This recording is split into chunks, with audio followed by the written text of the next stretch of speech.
keluar dana 10, sekian T, seharusnya selesai itu bulan Desember tahun 2021, diperpanjang sampai Maret. Sesudah itu lapor ternyata yang real digunakan itu dari barang yang ada 2,1 T kira-kira. Jadi yang 8, sekian T itulah yang sekarang menjadi basis pemeriksaan secara hukum oleh Kejaksaan Agung. Itu saja.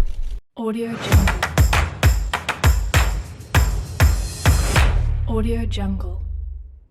Luar biasa, Pak Mahfud MD pantang menyerah, terus melakukan pembongkaran dari hari ke hari. Dulu kasus Sambo, kemudian kasus Kementerian Keuangan perkara pencucian uang, kemudian sekarang kasus korupsi di Kementerian Kominfo. Nah, mengapa Pak Mahfud MD? Ada apa di balik Pak Mahfud MD? Ternyata Pak Mahfud MD memiliki 10 kehebatan dalam memberantas korupsi. Sehingga Pak Mahfud MD wajar melakukan pemberantasan korupsi demi pemerintah, demi negara, demi penegakan hukum, tanpa tedeng aling-aling, tanpa dicampuri unsur politik.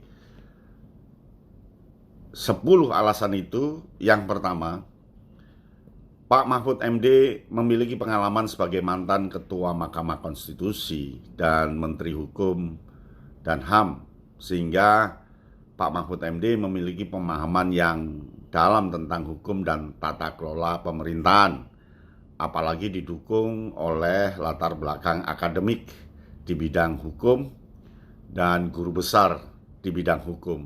Tentu ini melengkapi pengalaman Pak Mahfud MD. Tidak ada orang yang meragukan tentang latar belakang Pak Mahfud MD. Nah, yang kedua, Pak Mahfud MD mempunyai komitmen yang kuat dalam memberantas korupsi. Hal itu terlihat dari beberapa pernyataan dan tindakan Pak Mahfud MD yang mendukung upaya pemberantasan korupsi. Bahkan langsung terang-terangan sekian yang dikorupsi, dugaannya begini dan harus ditindaklanjuti ke dalam ranah hukum.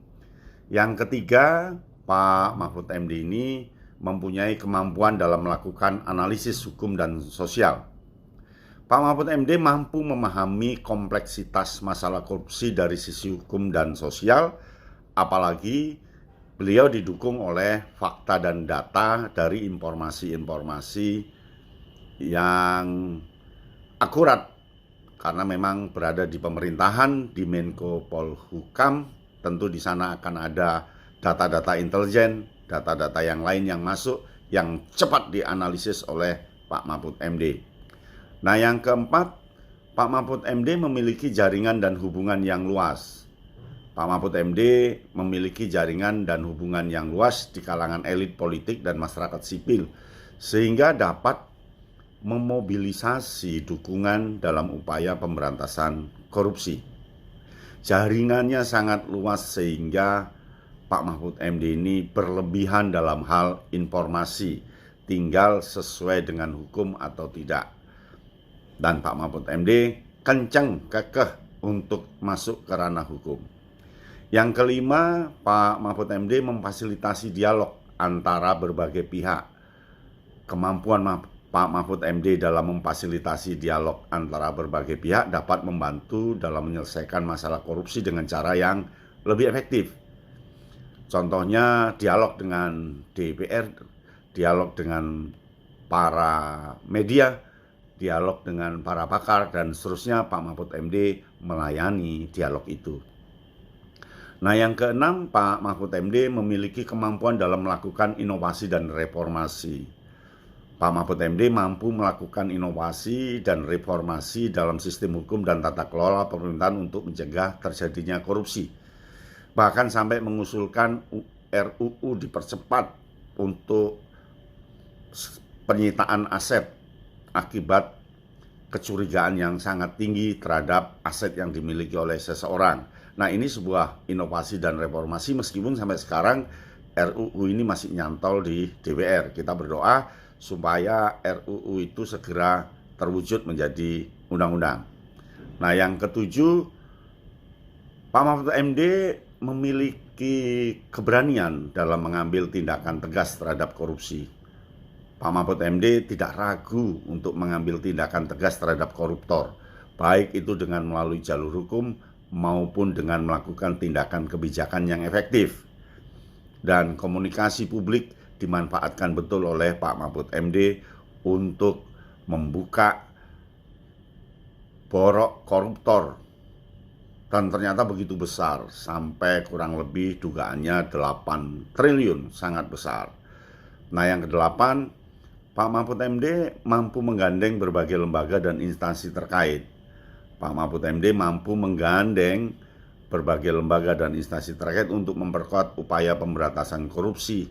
Dan lembaga-lembaga terkait, instansi terkait harus bertanggung jawab dan serta-merta mengiyakan jika bekerja sama dengan Pak Mahfud MD.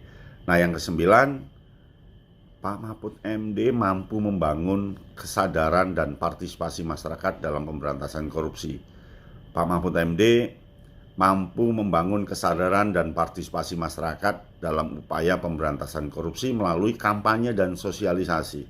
Sangat gencar dan bertubi-tubi melakukan jumpa pers, diinformasikan ke publik perkembangan-perkembangan penanganan korupsi, sehingga kita tidak lepas dari pemberitaan itu dan masyarakat bisa mengawalnya. Nah, yang ke-10, Pak Mahfud MD mampu memberikan motivasi dan inspirasi bagi para pelaku anti korupsi. Pak Mahfud MD dapat memberikan motivasi dan inspirasi bagi para pelaku anti korupsi agar semakin semangat dan bersemangat dalam upaya pemberantasan korupsi. Lalu apa yang disampaikan oleh Pak Mahfud MD betul-betul memotivasi dan menginspirasi kita semua untuk mengawal supaya tidak terjadi korupsi berikutnya. Jalan terus Pak Mahfud MD, lakukan yang terbaik demi bangsa dan negara. Jangan takut dan jangan kaget ketika apa yang dilakukan oleh Pak Mahfud MD dikait-kaitkan dengan politik atau yang lainnya. Yang penting demi negara dan bangsa. Audio Jungle. Audio Jungle.